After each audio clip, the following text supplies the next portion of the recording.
I don't have the whole case to scroll through. I used it for interesting cases. So she is young. And as you can see from the history, she's a rugby player, came into the ED with acute abdomen. And this is what her CT showed. I don't know if my initial mode showed you the answers as well, but I didn't see it. Okay, good, great. This is up. It doesn't really look like a lac though. Like it's very rounded and I'm worried about some kind of mass, like a splenic. Indeed, you're on the right track. Angiosarcoma, things like that. Okay.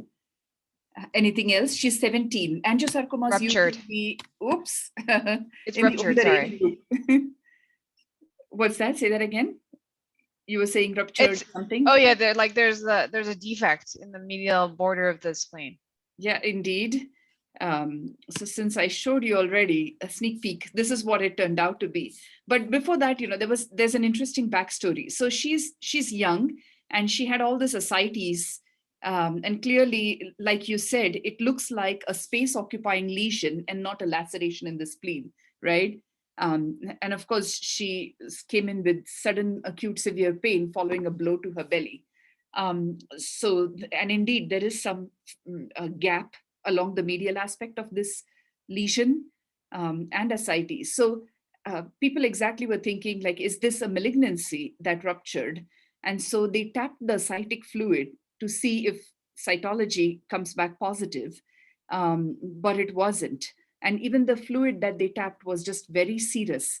The question really was, though, do we need to do a laparotomy and give her a big scar because she's only 17? Or do we do laparoscopy and deliver this out? If this is a benign lesion, then we'll go for laparoscopy. But if it is something malignant, then we'll have to do a larger scar. So that was the discussion in the reading room. Do you guys think this is benign or malignant? Anyhow, they went in with a scope. They didn't do a big incision. And this turned out to be just an epidermoid cyst, a ruptured epidermoid cyst of the spleen. We were fortunate to get the gross picture as well. So, wow, can you tell us more? Do you know more about epidermoids? Like I definitely wouldn't have. Oh, good. Absolutely, there it is.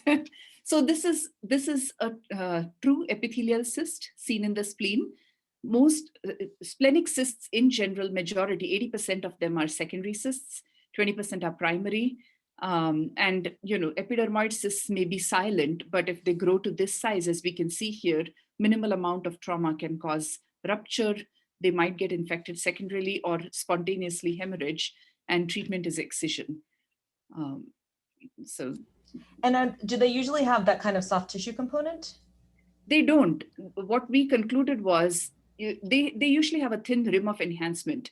This is probably hemorrhage within. We didn't have a non-con. She got directly a contrast enhanced CT. So we concluded that this may just be hyperdense blood clots within the cyst.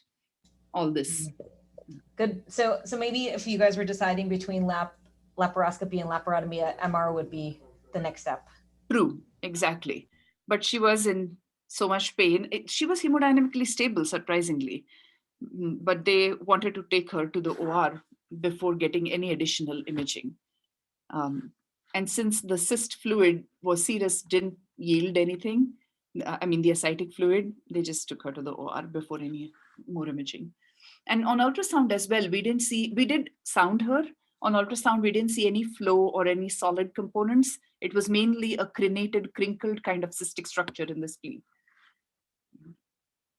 So that's all for now. I'll let Nelly continue. Okay.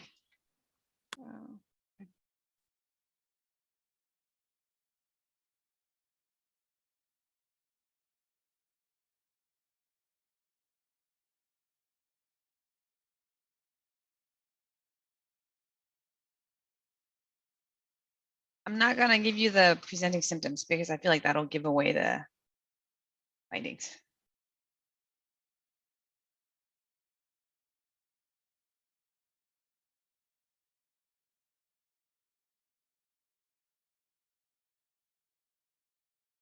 Somebody's chatting in something. I hope it's not for me.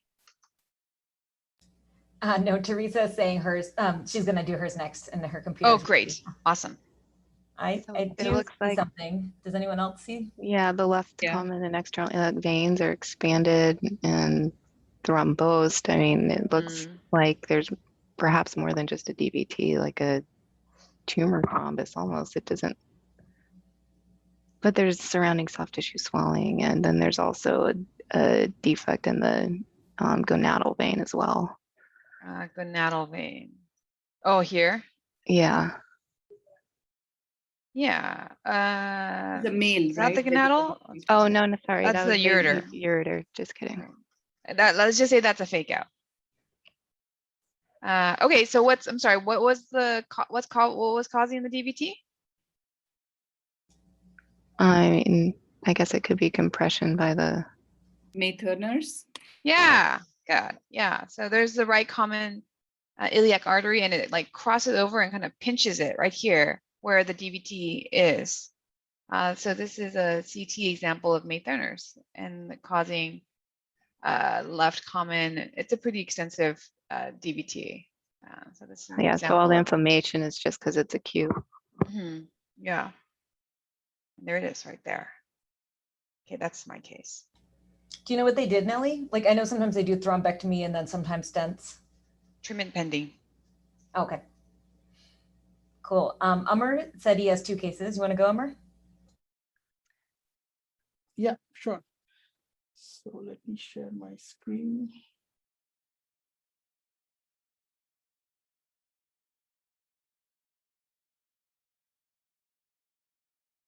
So this is a companion case to what Nelly just showed.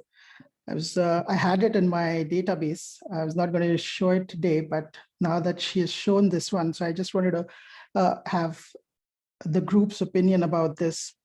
So this patient presented with non-specific abdominal pain. She's a cancer patient being The followed twin. up. Sorry? It's a twin, she said. It looks just like her case. It's exactly. Exactly. So what happened is that for given the distribution, the resident overnight called it May Thurner's. And in the morning when I was reporting this with my staff, we were contemplating like the distribution fits, like that's okay, but how would you distinguish this from any other extensive thrombosis? Because there is indentation, and we do see this indentation commonly, but how do we call it May Thurner for sure?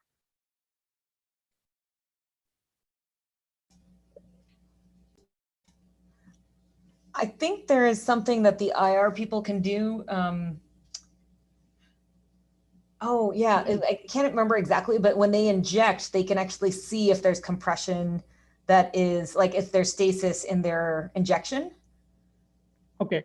There's some tests that discussed IR this- can do when they go in to do the thrombectomy to test to see if that artery is truly the cause. Right. So I discussed this with our IR team, and they put in a stent for this. So the reason that they agreed with so I gave it up, like I described the thrombus. We described the thrombus in the final report and suggested that given a distribution, but we didn't go hard on it because it could be any other extensive thrombus. So the IR team said the same thing, that when they did their venogram, there was an indentation on the vein, and that's what made them think that this could be May Thurner. The other thing I was wondering is this patient did not have recurrent thrombus. Like this was the first episode of thrombus. So again, that made us think that like we were not sure to call it May Thurner. Yeah, I mean, I think it's a good idea to bring it up and then like let IR deal with it, depending on like if they're going to actually put a stent in or not, or eventually refer them for surgery or not. Right. So as you mentioned, they do stent these. So I'll share my next case. Most of these vascular compression syndromes they're a grade of levels of confidence depending on how narrow you get. Mm-hmm. Yeah, that's another reason where we commonly see the celiac artery being compressed. We commonly see the left renal vein being compressed.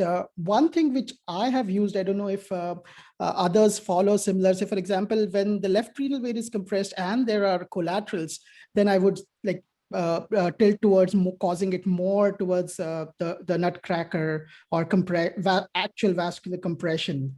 So in terms of celiac artery compression, is there a particular guideline that you guys follow, or do you suggest Doppler, or how do you deal with these vascular syndromes?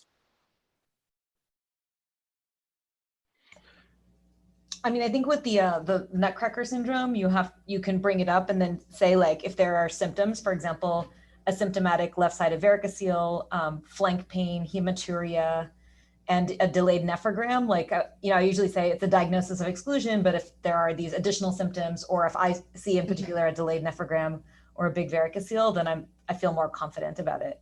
I think the celiac axis one is very difficult. People talk about doing inspiration and expiration scans, but you routinely don't employ those. So I think if you start to see the collateral vessels in median arcuate ligament, like you see a large pancreaticoduodenal arcade coming from the SMA and then feeding the hepatic artery, then you can feel more confident that the celiac axis is genuinely being compressed. Right. What about ultrasound? What's the role of ultrasound in the celiac median arcuate compression syndrome, median ligament? So median arcuate ligament syndrome with dynamic imaging, you can do inspiratory and expiratory imaging. And I forgot which one. I think it's expiration, when there'll be more compression and the compression will be accentuated. Or inspiration, correct. Yeah. Inspiration would accentuate the compression and there will be aliasing in the celiac artery. Yeah, I'm sure, Nelly, that there's probably an ultrasound correlate, but I don't know it. Maybe there's actually post-stenotic or stenotic acceleration. What are you saying, Teresa? Oh, there's velocity cutoffs. And if you see a difference, I think of about 80 between inspiration and expiration, then that's suspicious for it. But in the end, it's okay, now get a CT angio.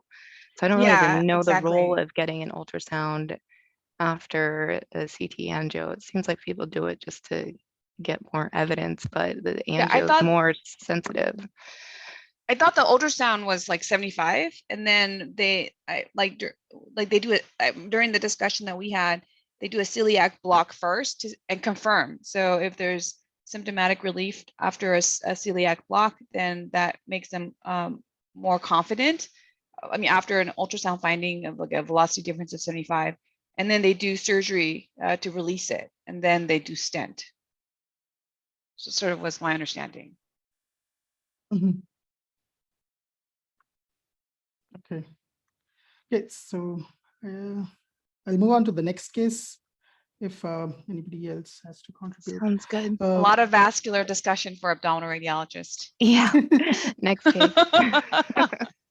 So this patient underwent a radical cystectomy for a bladder cancer. I'll move the annotations. This was a couple of months ago, and he presented to the ER with infective symptoms. So they wanted to rule out a collection, and this was the CT that we performed. So there is extensive disease recurrence. So all these are necrotic pelvic lymph nodes. And there's a lot of enhancement involving the neobladder, the ureters, and there was this collection in the psoas.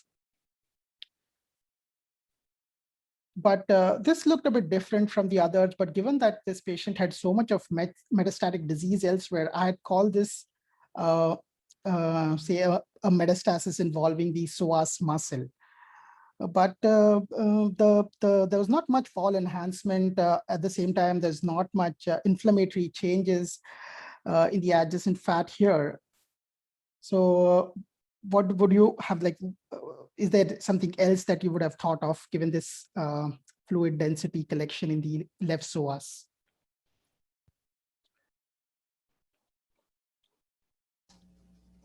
And I guess you're leading also away from Mets, but can always get like postoperative lymphoceles, especially if they did a lymph node dissection. I see a bunch of clips there, or seroma or hematoma. Amar, did the patient have fever and white count? Yes, he did. Is the spine okay? No, yeah, the spine is fine. So an abscess. Yeah, even I called it an abscess. Sorry, go ahead. Somebody was speaking. No, this is Anu here. I was going to say, yeah, I mean, that looks like a suspect for a psoas abscess there. So why not aspirate and see what comes out? Right. So even I was thinking on the same lines, and my staff, Dr. May Kulkarni, he did a very smart thing. He looked up the bone scan. I don't know the specific reason why, and I'll share the images. So this collection has taken up is avid on bone scan. Like a urinoma, but it didn't look like it connected to the kidney. Right, but on the bone scan, they just said, okay, the left renal collecting system appears dilated, but he was very correct in pointing out that given this connection, this could be a urinoma. So this indeed, they did a follow-up for this patient, like a CT KUB, and this turned out to be a urinoma. And this is something that I forget to keep in my differential commonly. So I thought that I will share that this patient who underwent urinary procedures, that is something that we should keep in mind, along with other differentials that we spoke about. So, and the other thing is just like, if there is any previous imaging, now I just look at it irrespective of whether it may or may not be relevant, because sometimes you get clues like this. Yeah, bone scan was finally helpful. I mean, even for a urinoma though, right? That's not really the classical place for it. And probably because of all the surgical like distortion that's created, dissecting into the psoas. Yeah, and probably it could be secondarily infected. We don't know, but I think they put in a stent for this patient after that. This one was there before. I don't know if, but they put another stent because I think that one was blocked.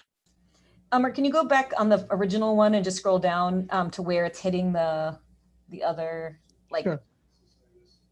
So okay, I guess over there is where the conduit is like leaking over into it, or like the ureter is crossing over it. Got it. Yeah, you can almost see the defect right there, actually. Yeah, that's what, like retrospectively, then we saw everything, and then we could have I could have I should have at least thought about that. That was my learning point in this case. And it looks similar to what like the other metastasis and all this enhancement. So that faked me out. So that was my second case. So this okay,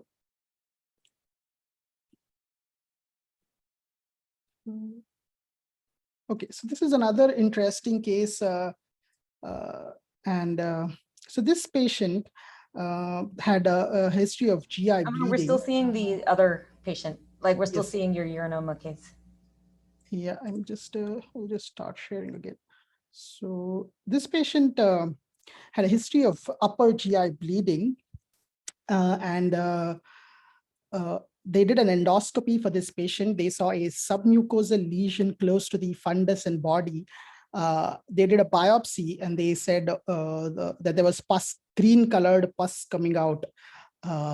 And they had to, they were suspecting a GIST tumor. So this patient had GI bleeding, upper GI bleeding, and also melena. So they were trying to look for the cause.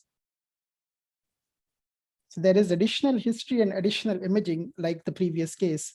And I will share that once we have some discussion over this. So the description on endoscopy was that they saw a submucosal lesion in the fundus and biopsied it, which showed green color material.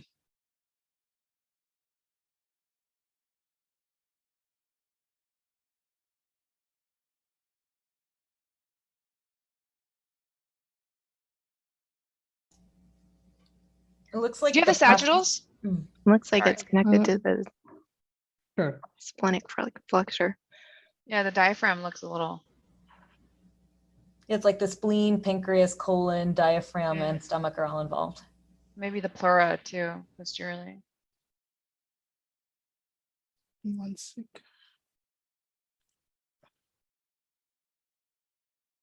So that is the sagittal.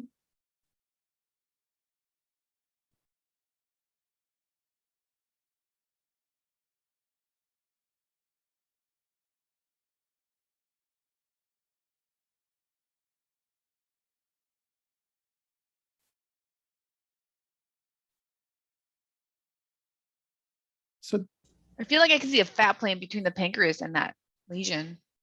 yes, so it's separate from pancreas. And the spleen is gone. And then, Correct. This, what do you mean the spleen is gone? Isn't it like involving the spleen? or does the patient have a history of splenectomy or no? Because I didn't really see a normal spleen. No, so this patient doesn't have a history of splenectomy, but that's the correct line of thought. This is the patient's spleen. So this patient had splenic trauma, and he had like a big splenic hematoma, and Superinfection. following that, yeah, that's what we were thinking, that's what happened. And this was a study before the endoscopy. I don't know if they were aware of this appearance, or this the spleen is this big, and this was probably indenting the fundus. Like this must have increased, and this is what they biopsied. So they ended up creating a gastrosplenic fistula for this patient. Wow.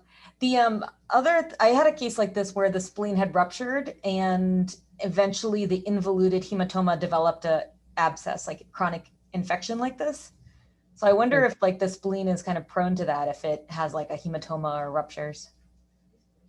The other thing is that this patient like also had a fistula, like the spleen, the shattered spleen, or the hematoma spleen is communicating directly with the colon here. So we were wondering if that could explain his bleeding per rectum, like lower GI bleeding. So this was there before. This one, they probably created iatrogenically in this region. And then whatever is either the infected or whatever seems to be spreading through the diaphragmatic fenestrations into the pleura. Right, that's what I thought. Like this patient is probably going to have some form of thoracic, like splenosis and all this infection. I had a tough time delineating the diaphragm here. So I think that there is some transthoracic extension. So yeah, those are my cases. Cool, thank you, Amar. I can share my case. Oh yeah, go for it, Oh, Teresa. I'll go okay. after you.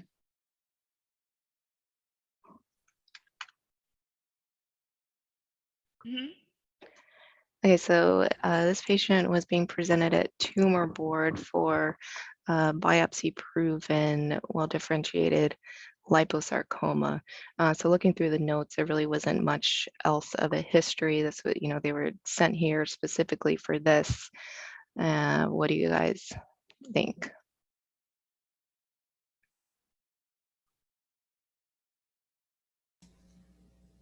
I see a liposarcoma, but there's a lot of soft tissue, and so it could have dedifferentiated components. Okay, and then we did see, oops.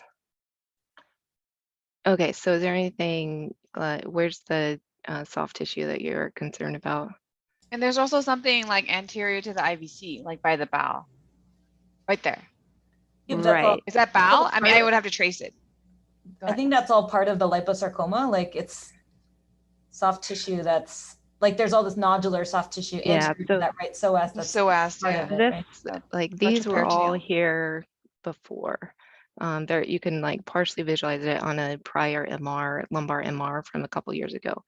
So when I was looking at this, yeah, this is what kind of caught my eye. Like this does not fit in with the biopsy proven, a well-differentiated liposarcoma. So Is that separate from the bowel, or sorry? I mean, it's adjacent to the bowel, but it's, I don't Okay. know. It could be. It's like in a So different then- space. Right, and it's Is the spleen intact? spiculated and it's invading. The spleen is intact. So then if we Endometriosis? keep going further down, he It's a boy. is missing his Okay. prostate. So now I'm Okay. like, okay, so he has a history of prostate cancer. And again, looking at the note, there's no mention of this. So then I started looking at his priors, and he has this study. And so we can see, this area is obviously different than this. This one's uptaking, has tracer uptake. So now I'm thinking, okay, these are two separate processes going on. So then looking at this study more, there's no uptake in the heart. There's, uptake in the liver and pancreas. So then, okay, so this doesn't look like our typical FDG PET study, right? Does anyone know what this is? Yeah.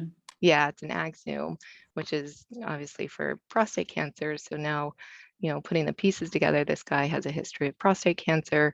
He probably presented with elevated, PSA, post-prostatectomy, and that's why he got this scan. And I think, they saw this and kind of just got distracted, like, oh, there's, a big mass here, and clumped everything together. And then they biopsied this and said, okay, it's well differentiated liposarc, and sent him on. And so then when he got here, it was like, wait a minute, you guys, there's a couple of different things going on here. He has a recurrent prostate cancer and this liposarcoma. So both of these need to be addressed. They were, okay, we'll just take it all out. I was like, no, how about you guys send him to urology first for this, for further evaluation of his recurrence. Sorry, I just keep scrolling. So yeah, just that, two things going on the same image. That's excellent. Okay. I have 2 points. One, even if you have a liposarcoma with a biopsy proven, like that liposarcoma that I see there definitely could have a dedifferentiated component to it, because it has a lot of soft tissue, Right. a lot of ill-defined areas. And so even with that biopsy result, I still would be suspicious that this could have a dedifferentiated component, which has a much worse prognosis, much higher rate of metastatic disease. And second, dedifferentiated liposarc can be multi-compartmental. So yeah, it's amazing. This one is lighting up an Axumin, so I don't know if like there can be some overlap there. I mean, this definitely sounds like it's probably the prostate cancer Mets, which is like true and unrelated. But just because it's going to different like adjacent compartments doesn't mean it's not a liposarc. It's a different, right? But okay, I see what you mean. I guess What was it, PSA? I don't have any of that information. Because eflucyclovine is just a peptide, synthetic peptide. It's not specific necessarily for prostate, right? I mean, it's not like right, PSMA, but the which reason is a they little bit more got specific. it because of his elevated PSA. Oh, gotcha. So right, I just thought this was more suspicious and not consistent with a well differentiated liposarc. And then once I saw the other things, I was like, okay, this is probably prostate recurrence. But you're right, it could have been a dedifferentiated component. Now, a question for you. So is the dedifferentiated, can you see it just in an area that was previously normal fat, or would you get it at the margin of the soft tissue, previously seen soft tissue? Like, can it happen anywhere in the liposarc? Yeah, it can happen anywhere in the liposarc, and the more soft tissue you have, the more ill-defined kind of soft tissue you have, the more suspicious you should be. And then, yeah, even adjacent components, it can get through like little fenestrations and go from the retroperitoneum to the mesentery. So like anywhere you see kind of like dirty fat, and sometimes there's so much soft tissue that people don't even recognize that it's a liposarcoma. It gets a little confusing because there's other types of like well-differentiated liposarcoma that have soft tissue, like myxoid and spindle cell and stuff like that. So, but the way that this is so ill-defined, I'm pretty suspicious. If I was biopsying this, I would take multiple biopsies from like multiple areas to see if you can get the dedifferentiated part. And then you could even go through it and go to your little nodules and see if that's something different. Yeah, good points. Just watch out for the ureter. Right. Okay, that's all I got. Okay, I want to share my screen. Okay.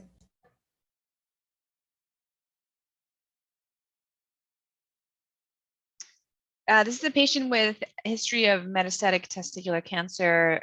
They did a splenectomy, pretty extensive surgery. And this is the post-op when he has a little bit of ileus or SBO. And then on the subsequent imaging, this is what we see. There's these nodules here.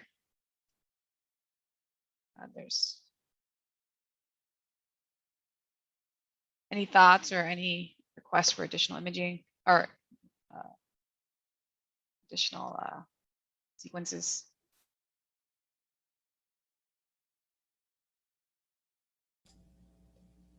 I like that diffusion up there, Nelly, because it looks as bright as a spleen would be. So it could be like splenic remnant splenosis. Yeah, right. So this is the way. So we got a sulfur colloid, and here it is. So this is, they took the spleen out because he had a pretty significant burden, tumor burden, and then these little lesions developed after, and so these are splenosis, yeah, after splenectomy. So I thought that was a really great pickup by my colleague who had raised that as a DDX. Okay, that's it. Okay, I have a couple.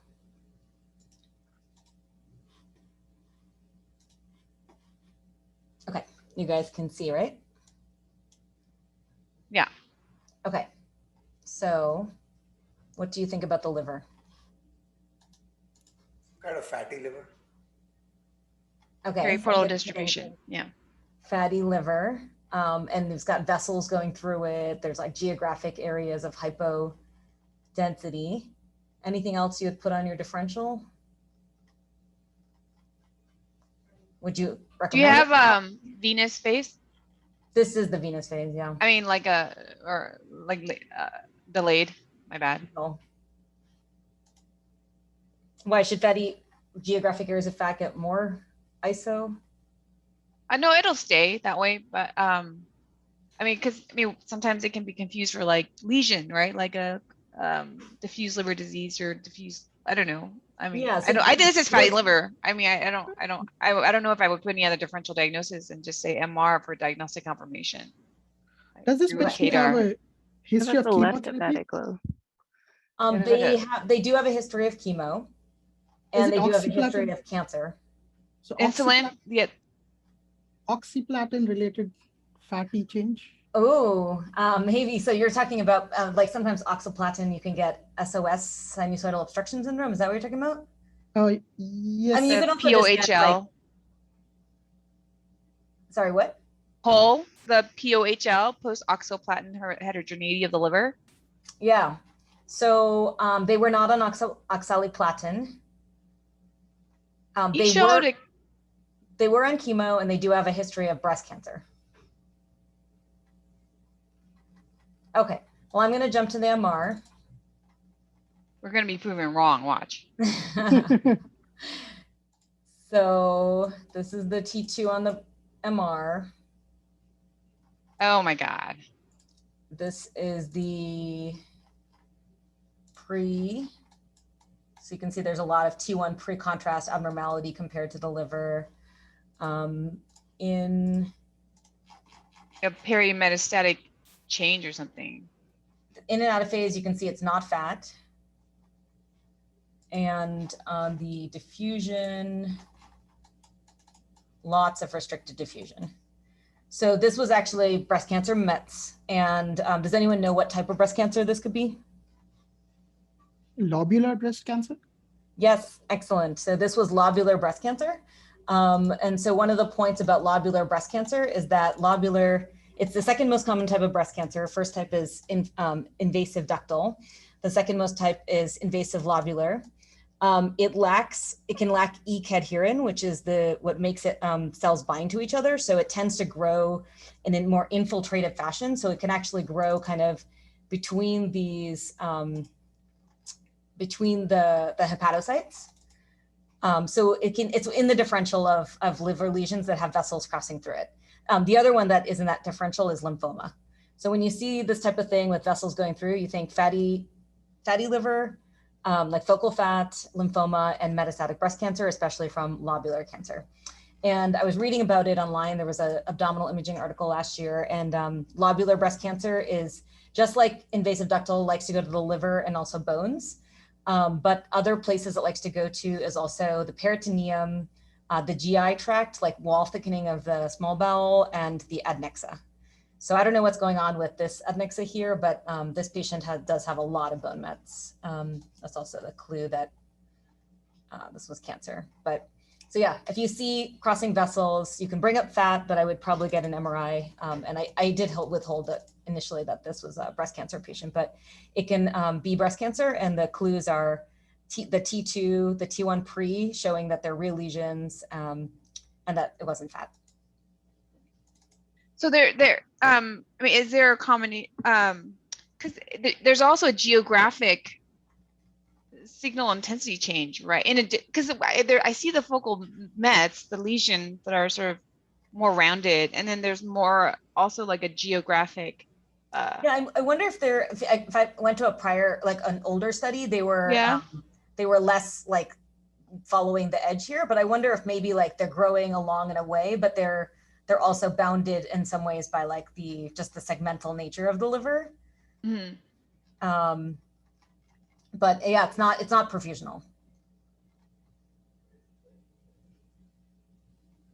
So, okay, my next case. Maybe it's edema because it's so T2 bright. I mean, it's just it's an interesting effect that we see. Yeah. I mean, they did biopsy. These were mets, so it's not just edema, but like, and some of them are more rounded, you know.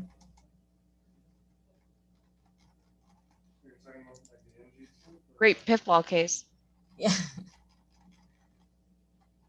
Yeah. See, some of them are kind of more rounded, but then they still have this kind of like segmental geographic area. Okay. My next case is this one. This patient has, oops, sorry. Okay, so this patient has an HCG of 60,000.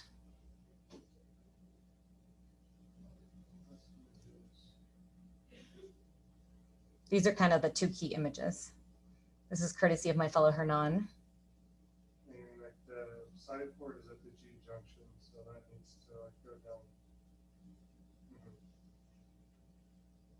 Yeah. Good. Go back to the. So another doctor's gonna. Sorry. Yeah, another doctor's gonna generate a report. But, yeah. Here's another image of it.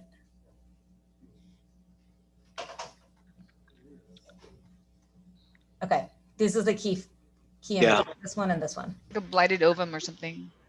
No, isn't it like a Cornual implantation? Yeah, exactly. So it's not only, so for 50,000, you should see a fetal pole. We see a gestational sac, although I guess it could be a pseudo gestational sac, but we thought this was, gestational sac. We did not see a fetal pole, and it's in the cornual, like the corner over here of the uterus. I'm going to show you the Amar. So here's the Amar, and you can see that we've got this gestational sac. There was no fetal pole, and it's in the cornuum of the uterus. So my residents were asking me a couple of things. One, how do we know this is cornual versus interstitial? So apparently interstitial ectopic is in the actual interstitium, like the little edge here that's going into the fallopian tube. So it's considered truly ectopic and truly within the beginning part of the fallopian tube. This is in the corner of the endometrium. On Radiopedia, it says that cornual ectopics are when you see it within either a unicornuate or a septate or a bicornuate uterus. But in the OBGYN literature, they actually say that we should start dropping the term cornual ectopic because people use it in a lot of different ways. Some people use it for interstitial. Some people only use it if it's in like a unicornuate or bicornuate. Some people use it if it's just in the corner here. which other people call an angular ectopic. So it sounds like there's confusion out there. We ended up calling it a cornual. And interesting part is this patient also probably has a septate uterus. So this depth here is greater than 1.5 centimeters between the two horns, that's considered a septate, not just an arcuate. So in this case, maybe we can call it a cornuate because they have a septate uterus with a septum, and then this non-viable pregnancy in the cornua here. So they tried methotrexate and it did not work. Actually, above 10,000 methotrexate does not work as well for HCG above 10,000. And then they ended up doing a laparoscopic cornuectomy, which they say is not that much more difficult than doing like a myomectomy. And so anyway, they basically removed this and the path came back with gestational products, but no fetal pole. Does the corneal pregnancy like increase the risk of non-viable, like does that location specifically increase the risk for non-viable? So it has a much higher risk of rupture because the myometrium gets very thin, and the rupture usually happens between like 10 to 15 weeks or even up to 20 weeks. So it can actually like be missed unless you image early on and see it like this, because later in pregnancy, you might be like, oh, you might not realize that it's like in the corner of the uterus. One of the clues is that the myometrium overlying it should be greater than 5 millimeters. And in this case, it was like 3 millimeters. So you can see that this myometrium is very thin here. For rupture, but in terms of just the development of the egg and the fetal pole, I mean, so this was just predestined to be like as non-viable because it's not ruptured yet. Right. And so my question, yeah, I get your question. So basically, is it more likely that this would have also not been viable to begin with? And the only 2 corneal ectopics I have were both non-viable. So maybe the blood supply is not as good over there. Yeah. I don't know. I just know it's a much higher risk of rupture. So I think it would be really tricky though if it was a viable pregnancy and it was that might be more controversial. Aarti, is there a clue on ultrasound, like to start thinking about cornual ectopics? Yeah, I think we could have brought it up here. Let me see if I can. Do you see how like it looks like this is kind of a face-on view? Mm-hmm. So it looks kind of like it's in the corner here, Yeah. At least recommend an MRI. Right. And you can see the edge is getting close to the edge of the myometrium. They basically said that this gestational sac was below the criteria for failed pregnancy, but then the HCG was so high, like 50 to 60,000, that they were like, well, either there's a different ectopic or this is basically truly an ectopic. Does that make sense? Great case, yeah. Okay, and then I just have one more. This one is courtesy, of my fellow henna. And they were doing a AAA CTA.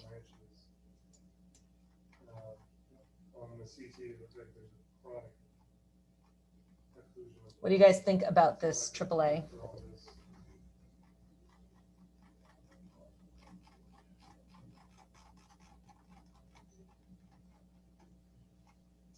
Kind of some unstable looking plaque in there. Yeah, unstable plaque. And I think I would have just said that. Like, I don't think I would have I definitely wouldn't have gotten the final diagnosis. Maybe it's dissecting too? It was not dissecting. I thought I saw calcifications displaced on the front end. Yeah. Sorry, is there some aortitis also, Aarti, or? There was not a lot of stranding around it. I see what you mean. Like maybe there's a little bit of stranding there. But basically they decided to go in and surgically, I see what you're saying, like a little stranding here. But they decided to go in and resect it. And the path came back fibrin-associated EBV positive large B-cell lymphoma.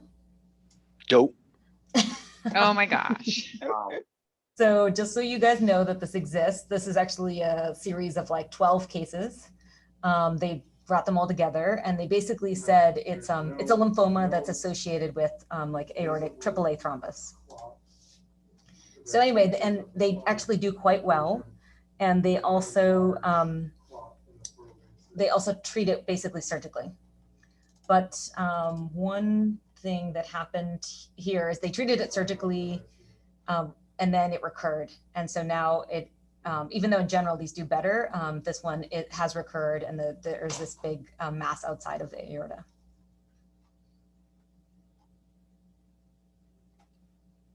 So anyway, just so you guys, That's a new one. here first.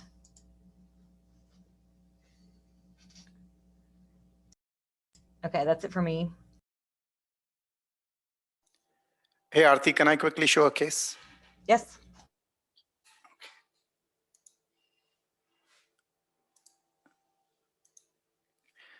Since you showed a pregnant lady, this is a recent case, and I just want you guys to look at these two images, in phase, out of phase, and see if you can see anything.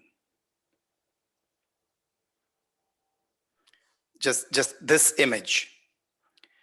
And I mean, it's totally not fair, but it's the first time I've seen something on MR, but I have a CT to correlate, so I can show that to you in a second.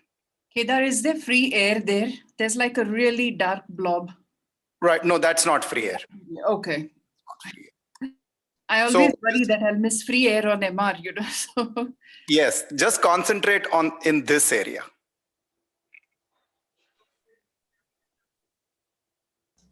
There's like hemosiderin. Oh wait, but isn't that the colon with some air? It is the colon. It is the colon. But with air in it, but. Is there pneumo in the wall, like what you're showing there outlining?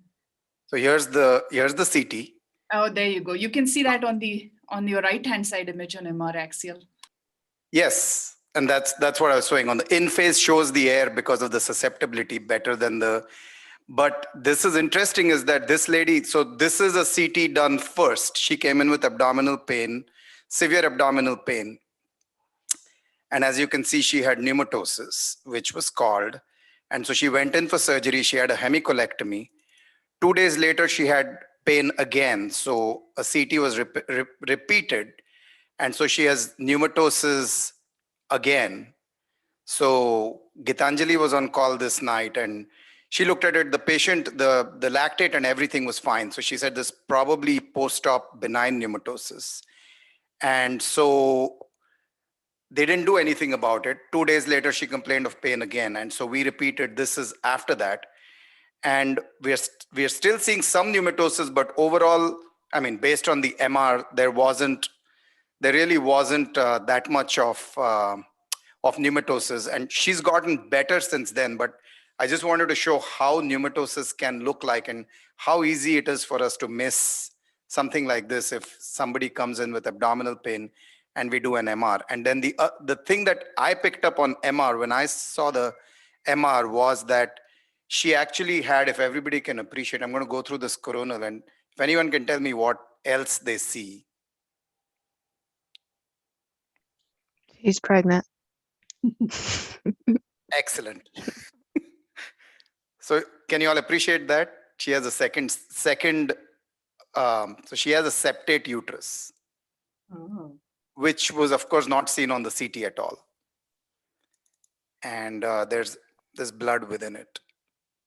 So it's actually best seen on this one. Wow, is it like a bicornuate? Or you think it's connected? So it is connected actually. See this? Oh, cool. So it's, we are assuming it's a septate uterus. We don't know what's going on with her yet. So that's it. I just wanted to make sure this particular thing that, the pneumatosis so easy to miss on MR. Can I share a case? Yes. That was awesome, Kedar. Thank you. Thank you. Where's my screen share?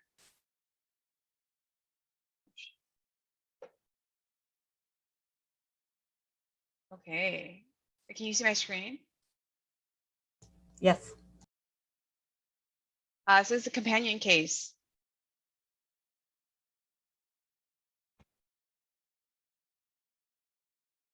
It's an interrography, and this is what the MR showed. And then I'm going to, 1 second.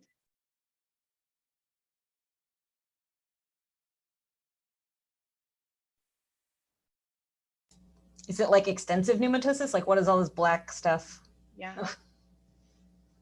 That's the CT that came after. Yeah. Wow. What did the patient have? Patient's on steroids. So I'm gonna just bring back that MR again. So this was all benign pneumatosis. Mm-hmm. This is what it looks like.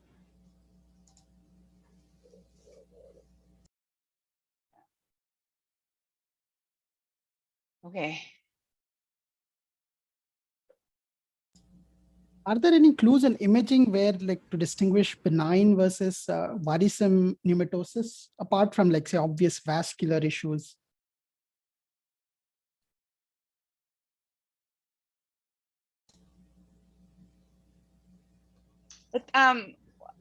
My understanding is like if it's benign, if it's clean, there's no portal venous gas, pneumatosis, portal venous gas, patient of course doesn't look sick. And so if the patient does have edema, like mesenteric edema, free fluid is, has symptoms or, it has, elevated lactate, whatever, then I think it's a combination of these secondary imaging findings and patient's clinical status. Right, thank you. Yeah, Yeah, generally Cookie.